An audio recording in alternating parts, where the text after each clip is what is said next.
warahmatullahi wabarakatuh. Waalaikumsalam warahmatullahi wabarakatuh. Saya ucapkan selamat datang kepada ibu semua yang telah menghadiri pada aksi nyata modul 1.4 budaya positif ini. Saya mengucapkan terima kasih karena di sini saya akan berbagi tentang pengalaman saya, yaitu penerapan dan pemahaman saya mengenai budaya positif ini. Ya, sebelumnya puji syukur atas kehadiran Allah Subhanahu wa taala yang mana telah melimpahkan rahmat serta hidayahnya sehingga kita bisa berkumpul pada siang hari ini dalam keadaan sehat walafiat. Amin. Kedua kalinya sholawat serta salam tetap tercurahkan kepada bimbingan kita Nabi Agung Muhammad Sallallahu Alaihi Wasallam yang mana kita nantikan syafaatnya di yaumul akhir nanti. Amin. Di sini saya akan berbagi pengalaman saya mengenai budaya positif. Bisa? Ya ini penerapan dan pemahaman budaya positif. Di sini ada pertanyaan romantik, Bu. 1. Hukuman dapat mendisiplinkan anak. Setuju atau tidak? Tidak. Oke, yang kedua, pemberian hukuman dengan hal positif seperti membaca atau membersihkan halaman sekolah dapat meningkatkan disiplin anak. Setuju? Setuju. Yang ketiga, memberi penghargaan dapat meningkatkan motivasi belajar anak. Di sini ada pertanyaan romantik ini, di mana nanti kita akan mengulas lebih banyak lagi, yaitu mengenai budaya positif. Lanjut, Bu. Nah, topik yang akan saya sampaikan di antaranya yaitu disiplin positif dan nilai-nilai kebijakan universal. Yang kedua, teori motivasi, hukuman dan penghargaan, restitusi, keyakinan kelas, kebutuhan dasar manusia dan dunia berkualitas, 5 restitusi, 5 posisi kontrol, yang keenam segitiga restitusi. Oke, masuk topik pertama yaitu disiplin positif dan nilai-nilai kebijakan universal. Nah, di sini ada sebuah gambaran, Bu. Nah, ini ada perubahan yang namanya perubahan paradigma. Ini ada kegiatan kepala tangan. Di sini ada A dan B. Ini kita bayangkan, Bu, ketika A itu Anda dan B adalah teman Anda. Nah, sekarang Anda mencoba menyobek secari kertas kecil dan menuliskan benda atau sesuatu yang sangat berharga untuk Anda. Kita membayangkan ya, Ibu semua, kita membayangkan. Kemudian, sobekan kertas kecil itu diletakkan pada salah satu tangan Anda. Nah, dengan menggenggam benda tersebut dengan segala daya, buatlah sebuah kepala. Nah, ketika kertas itu sudah dengan kepala, kemudian datang teman Anda B. Dia ingin mencoba dengan sekuat tenaga mencoba untuk meminta apa yang ada di genggaman Anda semua. Dengan cara berbagai cara ini ya. 1. Bisa membujuk, mengancam, menghardik, merayu, menyuap, dan apa saja yang bisa membuat Anda membuka kepala tangan Anda. Nah, di sini menurut Anda kira-kira kita akan membayangkan, kira-kira jenengan semua mau tidak membuka kepala tangan Anda itu kepada teman Anda, sekalipun itu teman yang paling Anda percaya? Tidak. Oke, ada yang mau mencoba ya? Ya. Ada yang mencoba ya? Oke. Sekarang saya tanya, Bu, jenengannya bilang tidak. Kenapa kok jenengan tidak mau membuka kepala tangan Anda? Karena itu berharga. Oke, sekarang saya balikan tanya. Tadi kan ada yang jawab ya, saya akan membuka. Kenapa kok mau membuka? Karena dia teman baik saya. Karena best friend. Oh, karena best friend akhirnya Anda mau membuka secara itu, walaupun di situ misalnya tertulis ada rahasia ya. Berarti kan ini ibu-ibu semua berarti ada yang ya, ada yang tidak. Oke. Apakah yang terjadi? Ya, lihat sebenarnya Anda. Inilah yang terjadi, Bu. Ketika jenengan mau membuka atau tidak, jenengan di sini semua kontrol berada pada siapa? Diri kita sendiri. Karena apa? Jenengan mau membuka atau mau tetap bersikukuh dengan menutup, otomatis semuanya itu namanya kontrol diri. Nah, di sini ada teori kontrol atau teori pilihan, ilusi kontrol.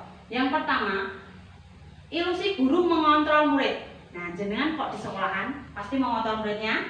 Iya. Nah, yang kedua, ilusi bahwa kritik dan membuat orang merasa bersalah dapat menguatkan karakter.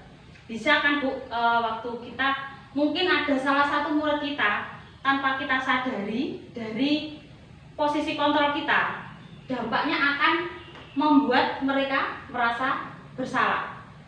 Ada yang seperti itu kiranya? Oke, ya lanjut dulu. Ilusi bahwa semua penguatan positif efektif dan bermanfaat. Jadi berikutnya, ilusi bahwa orang dewasa memiliki hak untuk memaksa. Nah, itu apakah betul, Bu? Kalau kita sebagai guru, apakah kita berhak memaksa untuk anak-anak? Seperti contoh tadi, genggaman kepala tangan tadi. Apakah kita memiliki hak? Karena gini, mungkin karena kita sebagai guru juga, di sini kan kita memiliki hak juga sebagai dewasa. Kadang gini, oke, kita di anak juga bisa mengontrol posisinya anak atau sebagaimana. Jadi kita mungkin memiliki hak itu, tapi kan kita tidak berkewajiban untuk memaksa. Nah, seperti itu ya. Kemudian Bu, nah sekarang ada yang namanya stimulus respon teori kontrol atau pilihan. Nah, di sini ada siapa yang sesungguhnya memiliki kontrol. Tadi kontrol kita miliki siapa, Bu? Diri sendiri. Nah, sekarang ada teori kontrol atau pilihannya. Kita berusaha memahami pandangan orang lain tentang dunia. Gimana menurutnya?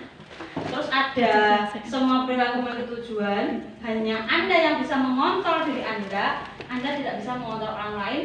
Kolaborasi dan konsensus menciptakan pelajaran baru, model berpikir menang-menang. Nah, di sini ada stimulus responnya. Kira-kira dari teori kontrol ini menurut Anda yang mana, Bu? Yang jenengan maksudnya lebih percaya. Kalau saya misalnya saya hanya bisa mengontrol diri saya. Ketika jenengan ketemu dengan teman tadi, berusaha mengontrol diri ketika jenengan membenci orang itu, ya bahasanya misalnya musuh seperti itu. Tapi kan ketika jenengan ketemu, apakah jenengan juga langsung memarahi dengan emosinya atau raut wajah Anda langsung berubah? Tidak. Nah, itulah yang namanya kita bisa mengontrol diri kita. Oke, selanjutnya Bu, di sini ada jawabannya. Nah, dari sini. Nah, disiplin positif. Nah, ini ada berbagai konsepnya, Bu.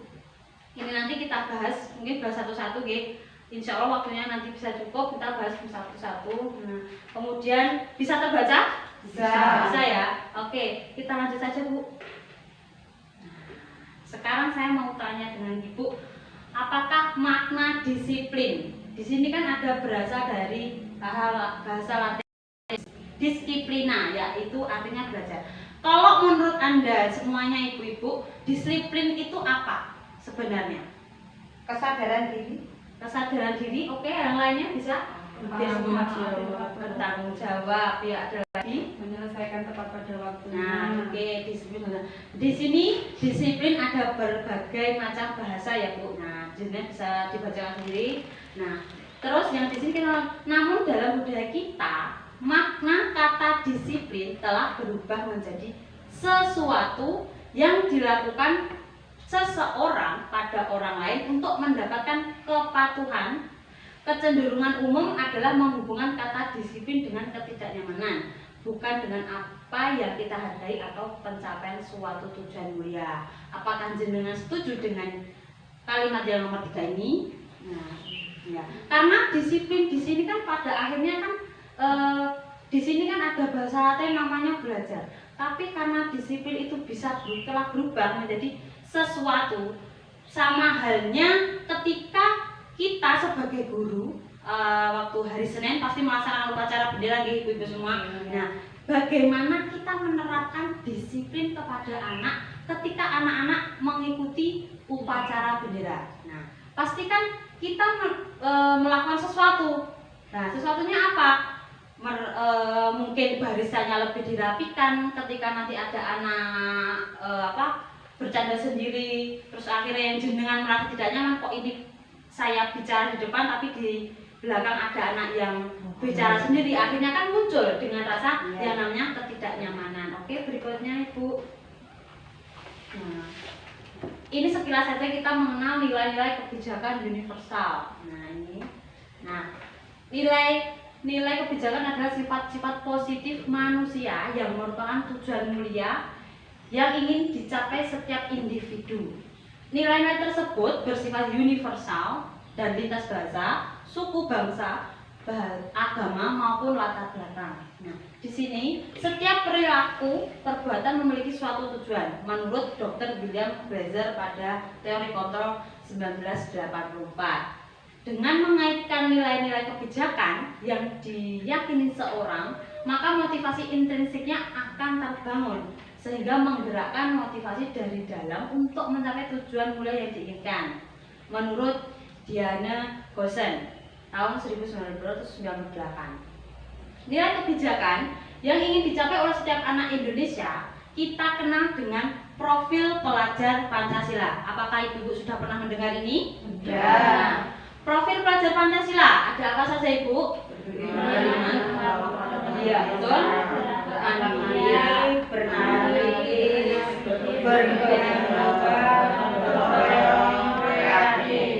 ya, betul sekali.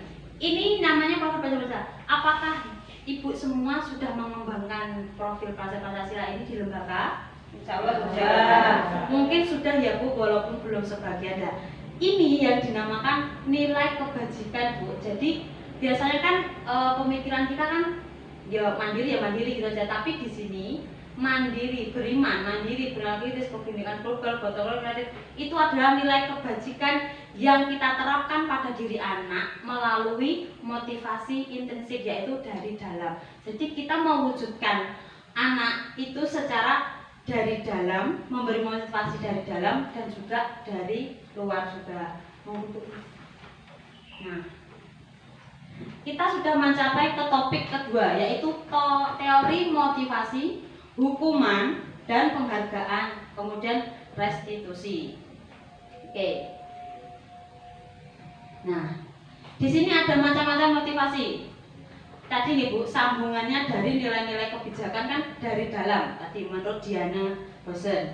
Nah, sekarang teori motivasi perilaku manusia itu ada 3.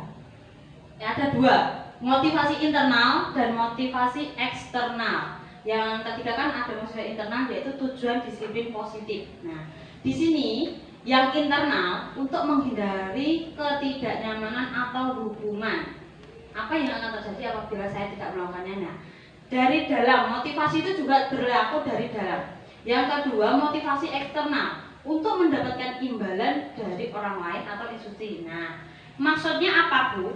Kalau dari motivasi internal tadi kan dari dalam. Jadi pikiran kita tujukan saja kita sendiri ya Bu. Kita gambarkan diri kita sendiri.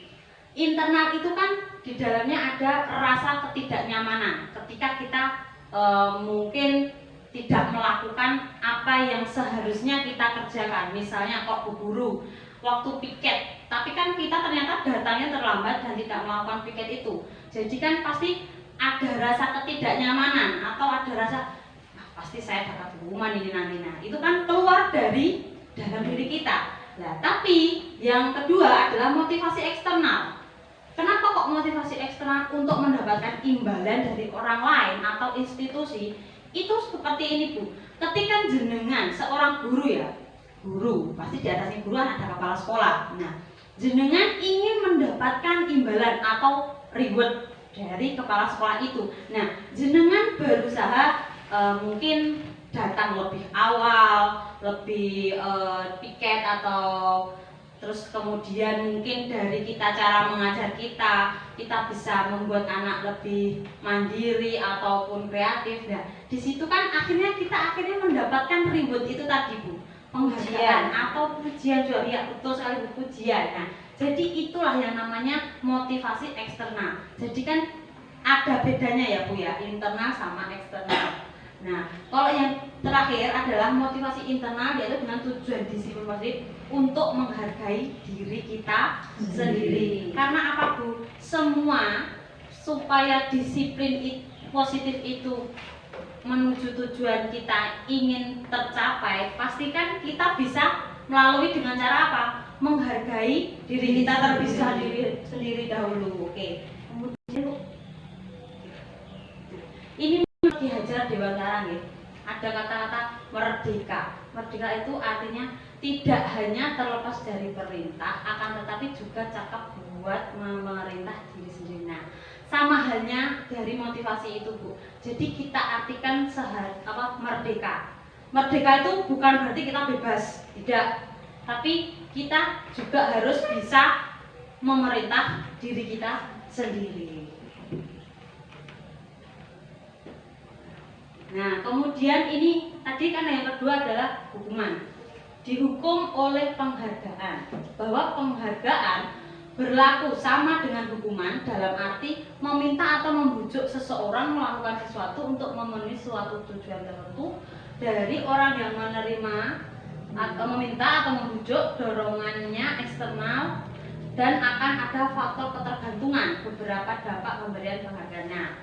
Ada pengaruh yaitu jangka pendek dan jangka panjang.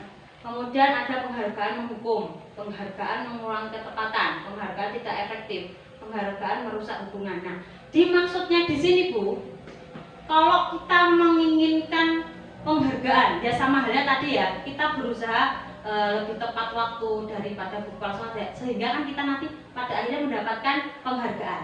Tapi di sisi lain, apakah penghargaan itu bisa memberikan jangka yang panjang? Tidak.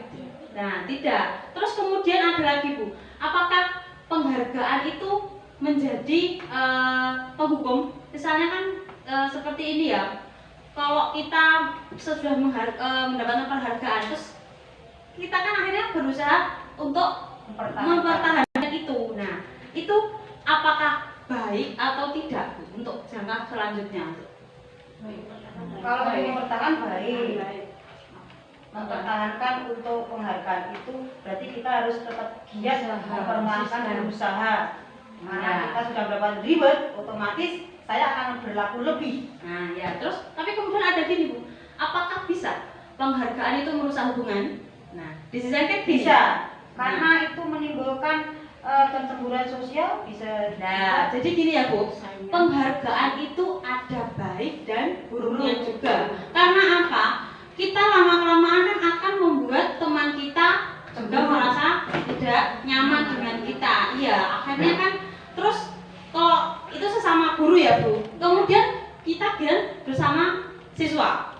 Kan siswa tidak semuanya siswa ada yang pandai, mungkin ada yang kurang ya, ada yang bisa, ada yang kurang. Nah, tapi kan kalau lama-kelamaan kita hanya memberikan penghargaan di situ, pada akhirnya kan siswa akan berpikiran Bu, aku berarti kan harus gini, terus pasti aku nanti mendapatkan ribut sama bu guruku. Akhirnya kan siswa lama-kelamaan juga efeknya jelek nggak Bu kalau penghargaan? Oh ya begitu. Iya, karena juga dia akhirnya mengandalkan itu tadi, karena temannya belum mampu. Nah, sebagai guru kita harus bagaimana Bu ketika murid kita mungkin setiap saat mendapatkan seperti itu, apakah jenengan akan tetap memberikan kepada si A atau berusaha untuk semuanya itu bisa mendapatkannya? Ya, berusaha mendapatkannya, tidak mau memilih kasih. Ya, diusahakan semuanya rata itu, tapi penghargaan ini juga tidak akan berlangsung lama karena ada pengaruhnya tadi ya. Kemudian lanjut Bu. Nah, ini saya berlanjut dari tadi ya, bentuk kebajikan atau apresiasi. Dalam memberikan apresiasi atau pengakuan perlu diingat dari beberapa hal, yaitu memberikan pengakuan secara khusus, pribadi, atau beri pengakuan kepada semua murid secara bergantian, beri pengakuan secara konsisten, fokus fokus pada prosesnya. Ini ada garisnya, Bu. Jadi pada apresiasi ini itu ada yang khusus, ada yang pribadi, atau kita secara langsung ke murid secara bergantian, atau kita konsisten dengan cara kita sendiri, atau fokus dengan proses. Nah, jadi Bu, maksudnya khusus itu maksudnya khusus kan, jadi jenengan mengkhususkan anak yang A ini saja karena mungkin ayahnya seorang pejabat atau bagaimana. Terus yang kedua kalau pribadi, nah pribadi itu menurut panjenengan karena jenengan suka sama anak ini secara pribadi, jenengan tanpa sengaja lebih mementingkan itu secara pribadi, atau kepada semua siswa dengan cara bergantian. Ketika ada tugas tapi siswa ini dikasih penghargaan sehingga meningkatkan anak-anak juga. Terus yang kedua secara konsisten jenengan itu berarti secara bergantian juga ini lah, atau fokus pada proses. Nah, fokus pada proses ini jadi jenengan benar-benar melihat dari anak itu, dari mulai awal dia mengerjakan terus pada akhirnya dia akhir berhasil, baru jenengan memberikan apresiasi itu tadi. Nah, ini ada contoh nggih, contoh. Nah, contoh pengakuan apresiasi kebajikan. Nah, maksudnya ada pembuka, nilai kebajikan atau situasi. Nah, maksudnya pembuka adalah kemarin saya perhatikan. Nah, ini maksudnya adalah kalimat ya Bu. Ini kalimat, jadi gandanya adalah rasa empatimu sebesar sekali pada saat menolong murid baru di kelas kita. Nah, kemarin saya perhatikan kamu berarti kan jenengan melebih fokus pada anak itu, mungkin karena anak murid itu baru di kelas kami. Nah, kemudian ada saya menghargai. Nah, berarti kan menunjukkan kepedulian jenengan. Terima kasih, berarti ada tanggung jawab nih. Lanjut aja. Nah ini Bu, ini yang benar-benar harus menjadi catatan untuk kita ya. Mungkin kita itu siswanya baru usia anak dini, tapi setidaknya kita juga harus memahami apa itu hukuman atau konsekuensi. Nah, di sini mencatat 100 kali di dalam buku kalimat, saya tidak akan terlambat lagi karena terlambat sekolah. Itu menurut jenengan hukuman atau konsekuensi? Hukuman. Yang kedua, lari mengelilingi lapangan basket 2 kali karena terlambat di sekolah. Hukuman. Murid diminta untuk push up 15 kali karena tidak menggunakan masker ke sekolah. Nah, menggantikan kertas tugas teman yang telah dicoret. Konsekuensi. Membersihkan tumpahan air di meja tulis karena tersenggol pada saat belajar. Konsekuensi. Murid disuruh untuk mengenakan sepatu seharian di sekolah karena tidak mengenakan sepatu hitam. Hukuman. Lari mengelilingi lapangan basket 2 kali karena terlambat 10 menit untuk pelajaran PJOK. Hukuman.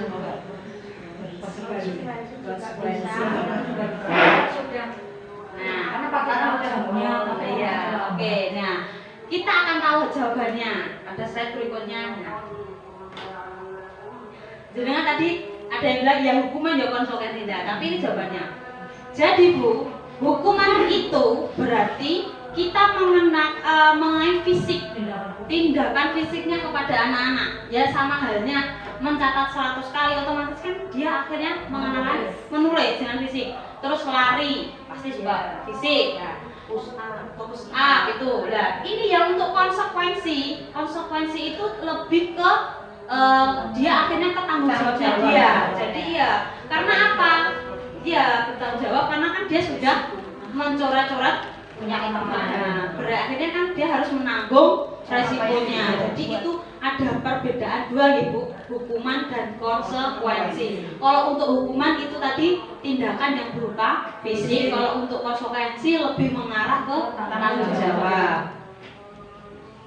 Nah, ini ya Bu. Nah, tadi adanya perbedaan hukuman dan konsekuensi. Nah, kita bisa melihat di sini hukuman sesuatu yang menyakitkan harus terjadi. Maksudnya karena tadi sudah saya jelaskan kalau hukuman itu tentang tindakan fisik. Nah, untuk konsekuensi sesuatu harus terjadi. Kenapa kok sesuatu harus terjadi? Karena tadi Bu, dia sudah terlanjur mencoret kertas milik temannya. Nah, sehingga jadi dia harus menanggung konsekuensinya. Dia harus menggantikan kertas temannya John tadi. Nah, kemudian ada yang membuat anak sakit fisik maupun hati untuk jangka lama.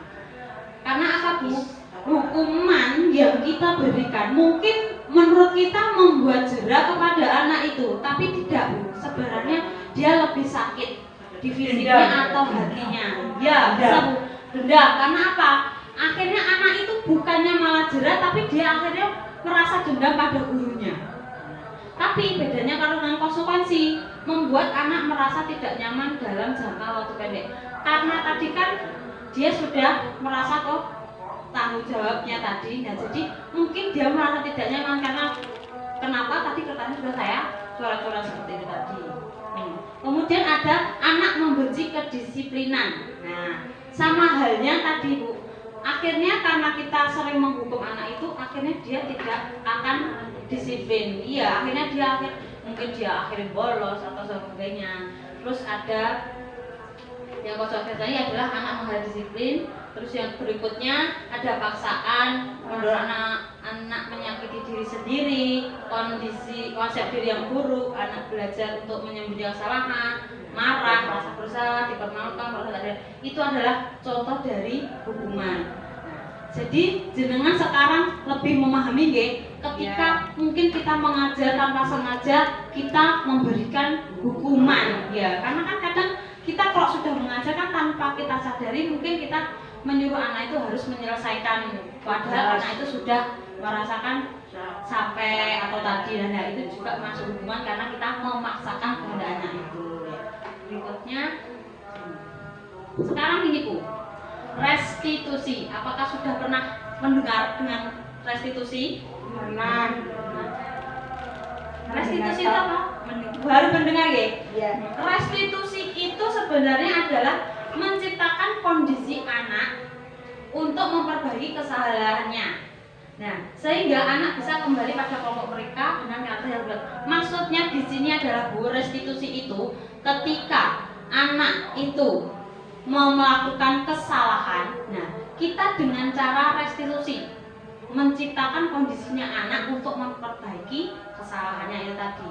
Dengan contoh, misalnya ada anak yang mungkin berkelahi dengan teman yang lain, mungkin kan kalau kita berebut mainan, nah kita selesaikannya dengan cara restitusi. Nah, restitusi itu adalah menciptakan kondisi tadi, menciptakan kondisi anak untuk memperbaiki kesalahan mereka. Jadi di sini kita harus mencoba mendekati anak itu dengan cara restitusi tadi, agar anak itu tahu kesalahannya itu apa. Nah, kemudian bagaimana cara anak itu memperbaiki kesalahannya. Restitusi juga merupakan proses kolaboratif yang mengajarkan murid untuk mencari solusi untuk masalah mereka dan membantu murid berpikir tentang orang seperti apa yang mereka inginkan atau tujuan mulia dan bagaimana mereka harus memperlakukan orang lain. Nah, dimaksudkan restitusi ini, Bu, setelah dia memperbaiki kesalahannya, kita juga membuat anak mencari solusi. Semisal, Bu, ada anak yang misalnya dia mengambil pensilnya temannya. Nah, di sini kita tidak boleh langsung, biasanya kan kita tanpa sengaja memarahi teman anak itu, ya, dan kemudian temannya juga ikut-ikut membuli. Nah, di sini kita menggunakan yang namanya restitusi, Bu, proses restitusi. Jadi kita itu memperbaiki kesalahan mereka itu tidak hanya dengan juga ucapan, dengan menuduh adil, karena kita kok menuduh anak itu efeknya kan juga tidak bagus ke anak yang tertuduh seperti tadi. Nah, dengan cara restitusi kita juga mengajarkan anak untuk mencari solusi dari masalah mereka. Misalkan tadi kan ada yang ngambil pensil, nah kemudian pensilnya itu kan dia punya solusi, dikembalikan, setelah itu mau minta maaf. Jadi kita berusaha memakai restitusi itu agar anak itu juga menjadi karakter yang lebih kuat gitu, Bu. Jadi kan kadang kan anak juga terus teman-temannya ikut-ikutan dia membuli juga, jadi mengolok-olok, sehingga kan anak di situ tadi kan akhirnya malu Nah, psikisnya juga terkena, makanya kita juga mencari solusinya dengan cara restitusi seperti tadi. Ini adalah tadi ya hukuman dan disiplin. Nah, di sini ada hukuman tadi yang sesuatu yang menyakitkan harus terjadi. Nah, ini ada konsekuensi dan ada restitusi. Jadi ada 3, Bu. Kalau hukuman, kenapa kok identitas gagal? Karena hukuman itu tidak akan membuat anak jera. Tapi di sini ada konsekuensi dan restitusi. Kenapa kok identitas sukses? Karena kebanyakan kalau kita menggunakan konsekuensi atau restitusi, insya Allah dari anaknya sendiri pun juga bisa merupakan apa? Bisa memperbaiki masalahnya, bisa mencari solusinya. Dengan cara apa? Restitusi merupakan pilihan. Karena apa? Pilihannya untuk menguatkan anak di jangka panjang dan pendek juga. Terus korban mendapatkan ganti. Nah, karena restitusi itu tadi, Bu, tidak akan mengarah ke hukuman tadi. Anak mendapatkan penguatan, masalah terpecahkan. Jadi kan kita diusahakan di sekolah ketika ada masalah, kita mencoba memakai proses restitusi. Jangan sampai kita menggunakan proses hukuman. Bisa dilanjut? Ya. Nah, di sini ada 9 ciri-ciri restitusi. Bukan untuk menebus kesalahan, namun untuk belajar dari kesalahan.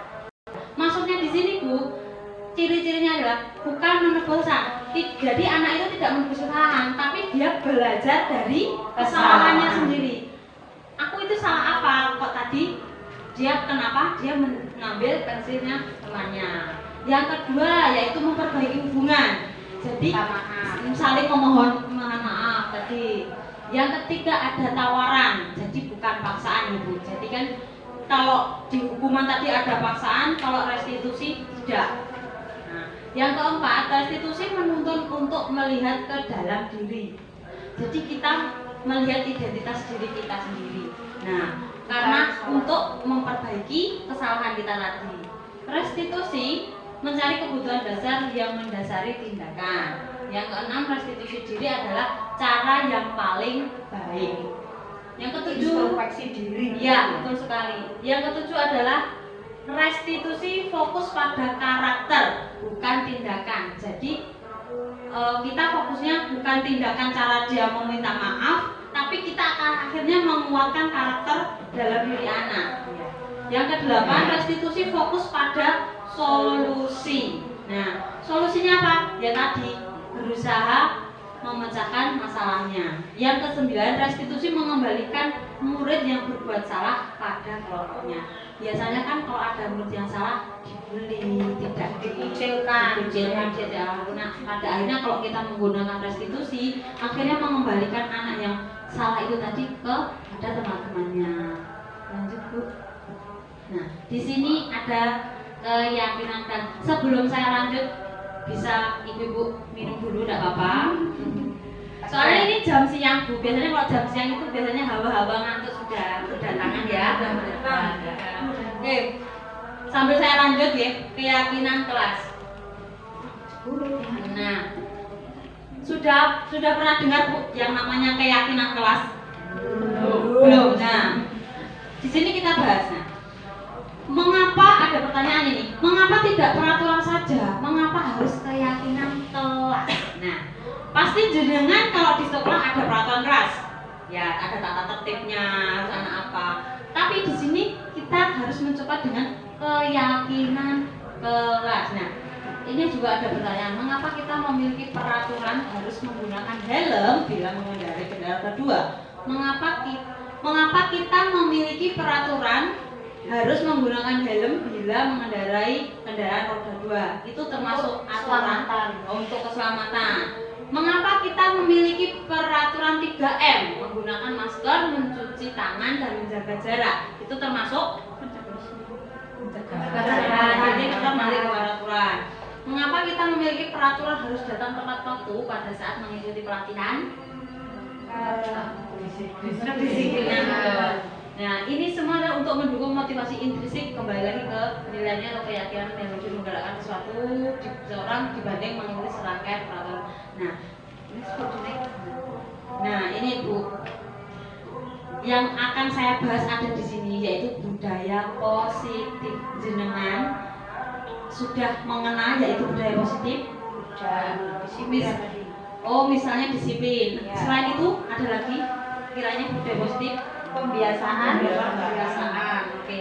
Nah, di sini ada runtutannya, mulai dari peraturan kelas, keyakinan kelas, lingkungan yang positif, akhirnya bisa memunculkan yang namanya budaya positif. Bisa next. Nah, sekarang saya mau tanya Bu jenengan, yang mana yang merupakan keyakinan kelas? Yang di gambar yang sebelah sini atau yang sebelah nanya? Yang sebelah ini Bu. Kami dulu dan saling mulai menyayangi menyayangi. kami murid yang Oke. semangat belajar, kami murid yang peduli dengan teman-teman. Nah, tadi kan sudah disebutkan peraturan dan keyakinan kelas. Nah, apa peraturan? Kalau peraturan kan kita buat sendiri dengan mungkin dengan rekannya Bu. Tapi kalau namanya keyakinan kelas atau kesepakatan kelas, kita buat dengan murid kita. Nah, jadi disepakati secara benar. Jadi siswa jenengan semua itu berikan kesempatan untuk membuat yang namanya keyakinan kelas. Dan keyakinan kelas itu harus benar-benar dipatuhi dan disepakati itu tadi. Nah, ini adalah contoh ya Bu. Nah, ini ada topik suara kami guru dan murid yang saling menyayangi. B. Kami murid yang semangat belajar. C. Kami murid yang peduli dengan teman-teman. Jenengan tadi sepakat dengan ini? Ya. Ya. Yes, Bu. Nah, kemudian ini ada kegiatan pendalaman keyakinan kelas. Ada tabel yang namanya tabel T dan tabel Y. Nah, sudah ada gambarannya ya Bu? Keyakinan kelas ya. Hormat. Kami meyakini bahwa sangat penting untuk menghormati semua orang dan barang milik orang lain. Itu kalau tabel T.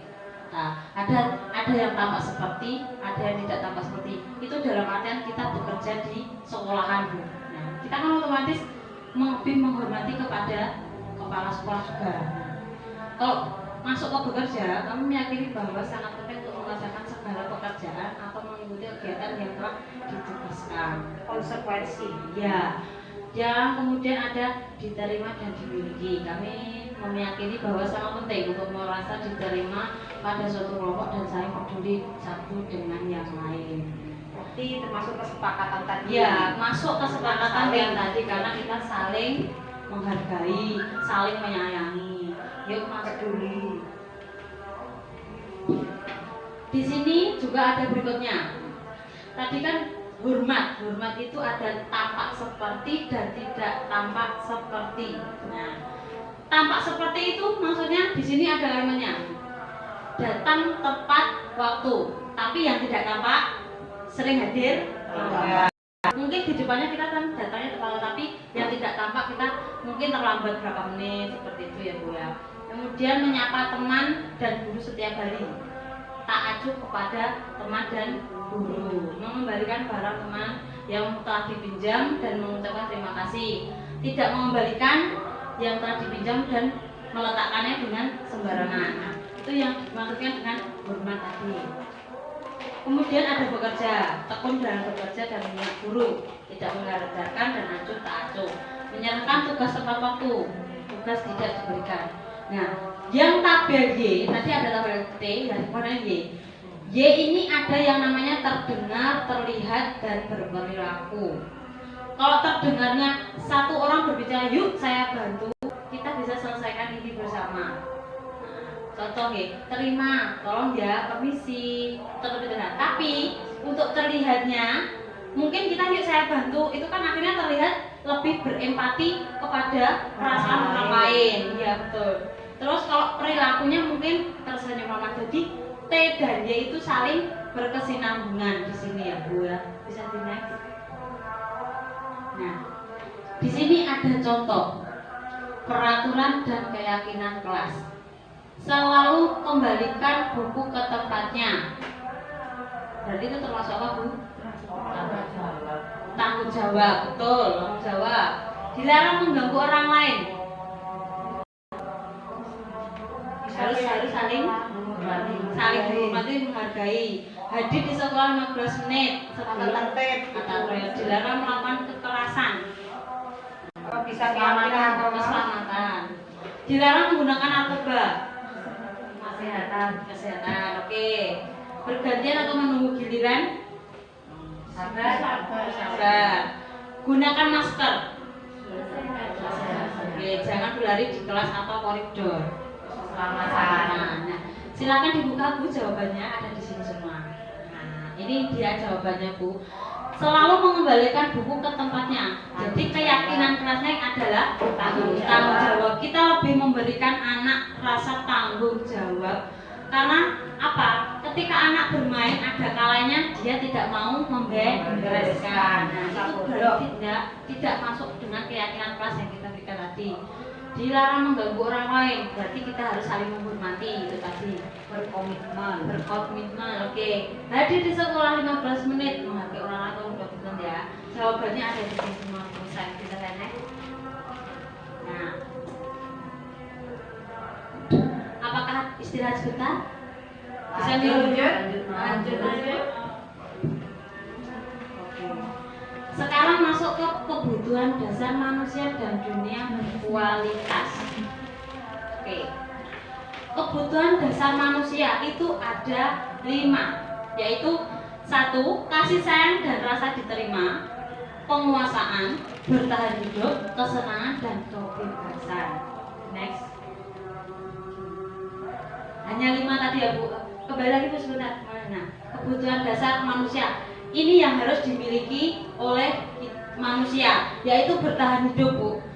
Dia harus tetap bertahan hidup walaupun diterjang dengan mungkin kita sebagai guru ya, dengan masalah berikutnya, rasa kasih sayang dan diterima juga terhadap keluarga, penguasaan, kebebasan dan kesenangan. Bisa memahami nggih dari kebutuhan dasar manusia ini? Bisa. Oke. Bisa enggak kalau diberikan kepada anak-anak? Bisa. Oke, bisa di next. Oke. Nah, di sini ada 5 posisi kontrol. Nah, ini ada 5 posisi kontrol. Ada penghukum, ada pembuat rasa bersalah, teman, pemantau atau manajer. Sekarang saya berikan kesempatan kepada ibu-ibu semua. Di antara penghukum, pembuat rasa bersalah, teman, pemantau dan manajer, jenengan termasuk yang mana kalau di sekolah? Kalau bisa jujur Bu. Jujur. Ya semua. Kadang yang menghukum, kadang yang bersalah, kadang teman, pemantau. Dari mana kontrol itu? Tergantung suasana. Jujur kita memiliki 5 posisi kontrol. Oke, tapi gini ya Bu, di sini itu jenengan sudah melihat ya, penghukum dan pembuat rasa bersalah itu adalah kontrol daerah, yaitu identitas gagal. Nah, tapi ada yang namanya teman dan pemantau, itu adalah berhasil sukses. Tapi yang identitas berhasil sukses itu mengarahnya lebih ke manajer. Apa sih manajer? Nah, kalau penghukum tadi kan sudah tahu ya, menghukum itu pasti berhubungan dengan tindakan fisik. Nah, sekarang pembuat rasa bersalah.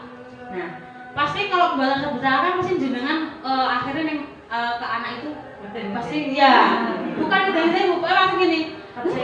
Iya, kan jenengan menunjukkan dia celup orang di sini, terus akhirnya tuh kamu harusnya begini. Iya. Tapi juga banyak kalau nggak gitu akhirnya ibu kecewa soalnya kamu tidak mau mengerjakan, akhirnya membuat anak itu merasa bersalah, dan itu adalah identitas gagal ya Bu. Monggo dihindari untuk 2 itu. Kalau bisa dihindari Bu, menghindari kalau bisa ya Bu. Kalau Tapi karena banyaknya anak-anak yang berbeda karakter, tetap tanpa kita tadi spontanitas ya. Otomatis. Karena otomatis itu tadi Bu. Nah, kalau kita mau mengarah ke pembuat, kalau bisa kontrol diri. Ya, kontrol diri kita sendiri dulu. Karena apa? Untuk iya, kalau kadang kan gini Bu, jenengan di rumah ada masalah terus akhirnya ke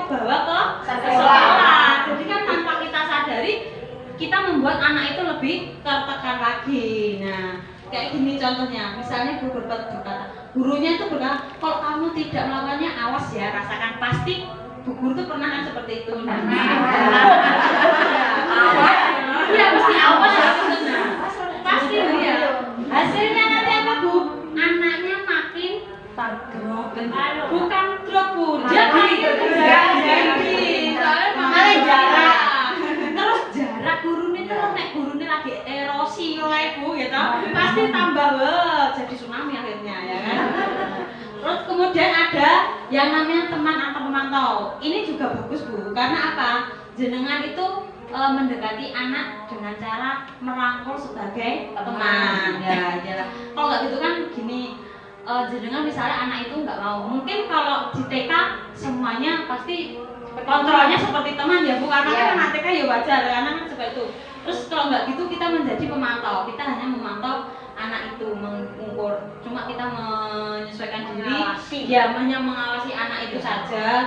Itu juga ada identitas berhasil bu. Jadi kalau kita mendekati anak itu secara teman, itu tadi positif kalau teman, otomatis kan anak itu kan merasa nyaman kepada gurunya, senang juga diperhatikan seperti itu. Terus kalau memantau kan berarti kan bisa murid meletakkan guru, peraturan dan hukuman di dunia bola. Ya, jadi pemantau ini kan kita kan juga selain memantau kan kita juga harus mengarahkan ke anak itu. Nah, itu insya Allah identitas berhasil atau sukses. Nah, yang terakhir adalah manajer. Nah, manajer itu maksudnya bu, kalau kita menghargai diri sendiri kita, ya.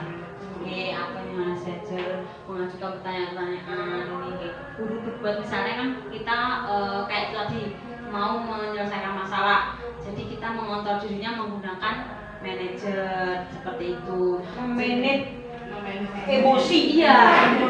Jadi biar emosinya kayak juga nggak berdampak, memberikan anak itu, iya, memberikan anak itu misalkan mengajukan pertanyaan, mungkin pertanyaannya Banyak rupanya. diusahakan lebih mengingat lagi lah, jangan sampai di penghukum atau membuat rasa bersalah. Kita lebih baik menggunakan teman, pemantau atau manajer saja. Bisa dilanjut? Nah, ini ada pertanyaan.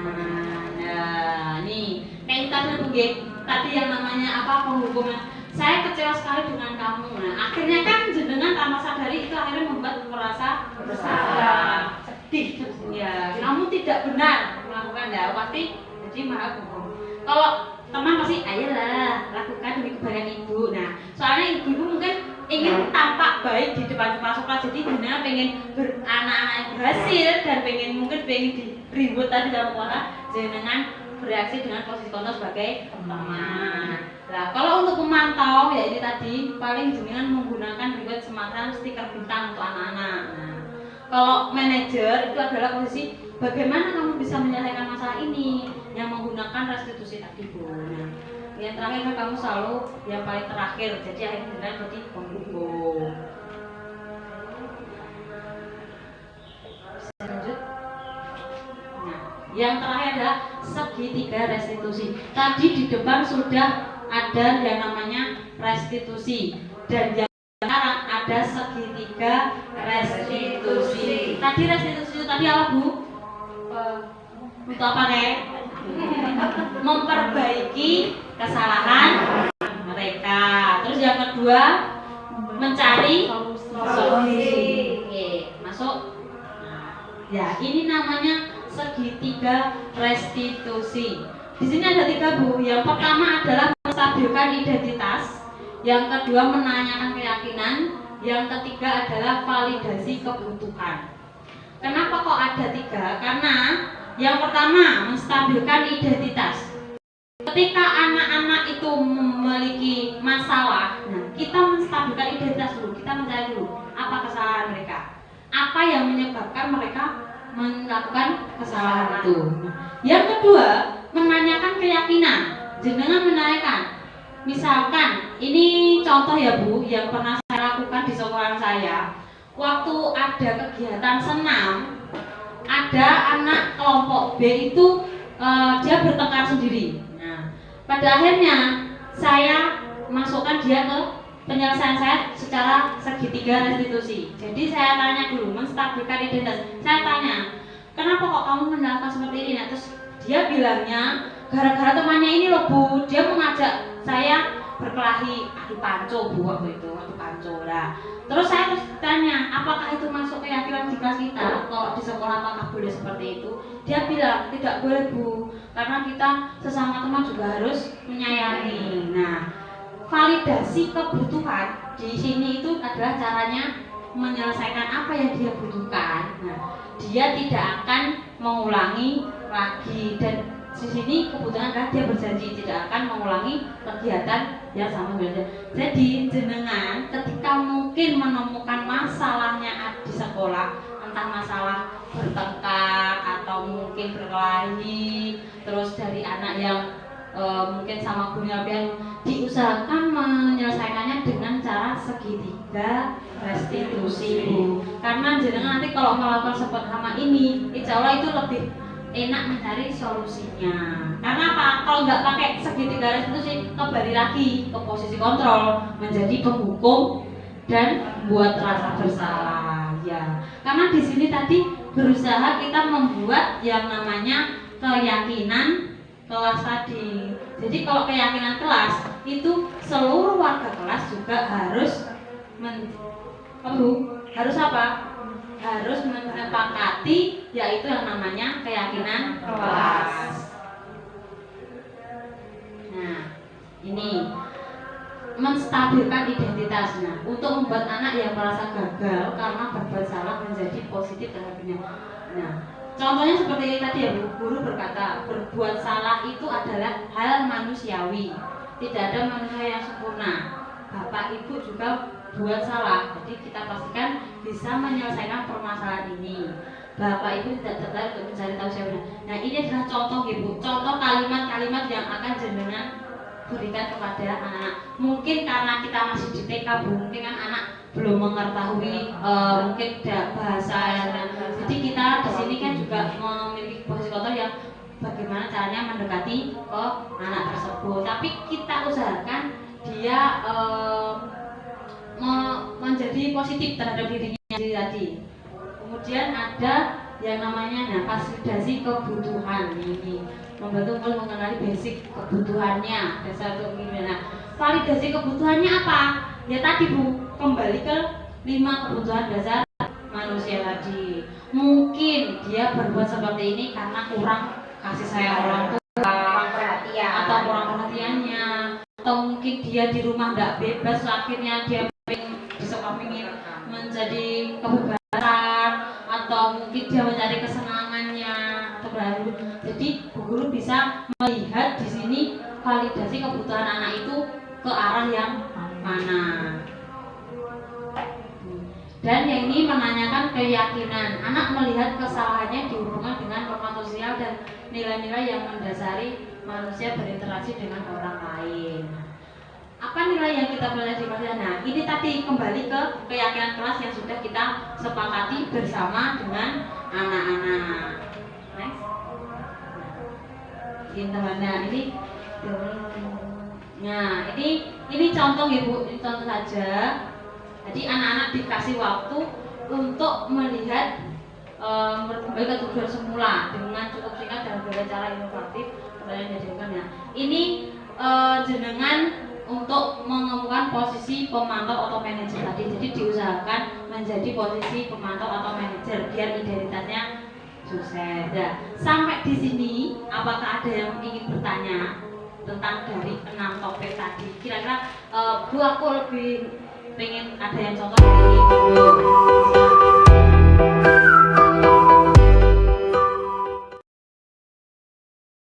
Biar masuk dalam. Ya, terima kasih. Kemarin itu pernah ada teman itu kan waktu praktek itu tidak di kelasnya gitu ya Kak. Ya. Di kelasnya itu sudah dari wali kelasnya itu kelompoknya itu di situ anak-anak itu sudah setting itu selalu hari itu tuh ada juara seperti itu. Oh iya. Ketika ada anak yang biasanya juara tidak juara, dia langsung down. Kemudian kemudian dikucilkan sama teman-temannya, kemudian dibully, persaingannya jadi tidak sehat. Seperti itu berarti keyakinan kelas ya, atau peraturannya gitu ya. Jadi nggak seperti itu, maksudnya kok sampai gurunya itu kok membuat seperti itu gitu. Iya. Jadi di kelas itu kalau tidak ada juara, anak-anak itu tidak semangat. Tetapi kalau di juara, anak-anak itu bersaingnya Tidak sehat. tidak sehat, iya, tidak sehat. Jadi ketika ada yang nanti tidak dapat juara itu, yang tidak dapat juara itu nanti dikucilkan, dibully, diejek seperti itu. Itu kemarin juga dapat pengalaman dari teman seperti itu. Jadi teman saya itu kesulitan untuk mengatasi seperti itu. Dapat pengalaman gitu. Terima kasih Bu Tia. Sedikit membantu ya. Kalau itu tadi kan kembali lagi berarti guru wali kelasnya itu kan menjadi posisi memberi penghargaan. Nah, diusahakan ini solusi aja Bu.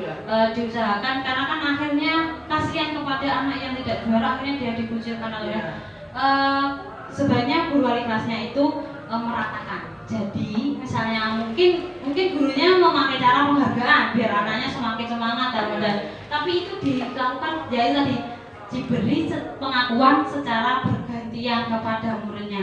Jadi walaupun dianya itu mungkin dalam kalau kerjaan mungkin dia telat dalam mengajarkan atau gimana, tetap diberikan Bu, tapi secara bergantian. Karena apa? Kalau yang diberikan itu aja, pasti kan nanti dampaknya kepada wali kelas juga dia melakukan apresiasi itu menjadi secara pribadi seperti itu. Nah, untuk solusinya kemudian kalau bisa menjadi di posisi manajer tadi. Nah, berusaha untuk anak itu agar tidak dikucilkan ya. Nah, gurunya juga bilang ke teman yang lain agar terus diusahakan kalau bisa ya coba cari cara yang lain agar anak lebih semangat dalam belajar lagi. Mungkin ketika mau memasuki pelajaran diberikan bermain ice breaking dulu mungkin ya. Nah, jadi kan anak-anak itu kan akhirnya kan di otaknya juga tertera juara gitu Bu. Kan juga efeknya juga tidak bagus dalam jangka panjang, takutnya kan akan keterusan ke bawah. Kalau tidak menang akan Kalau nggak menang pasti jadi menang. Seperti itu. Ada lagi Bu, tanya monggo. Nah, di sini kita sedikit berbagi. Monggo yang mau mencarikan solusi nggak apa-apa. Assalamualaikum warahmatullahi wabarakatuh. Waalaikumsalam. Pertanyaan dari ibunya tadi, di sekolah saya itu kan kalau anak-anak semuanya membersihkan mainan itu kan kita kasih reward kan. Kalau semuanya reward itu efektifnya itu diberikan setiap hari atau ada waktu jenjang umpamanya 1 minggu sekali atau 1 bulan sekali atau bahkan mungkin 1 tahun sekali seperti itu. Takutnya kalau kita kasih reward terus-terusan kan anak kan akhirnya membersihkan itu kan tidak sesuai dengan apa yang keinginannya dia. Jadi dia terpacu karena membersihkan itu karena memang ingin dapat itu. Terima kasih.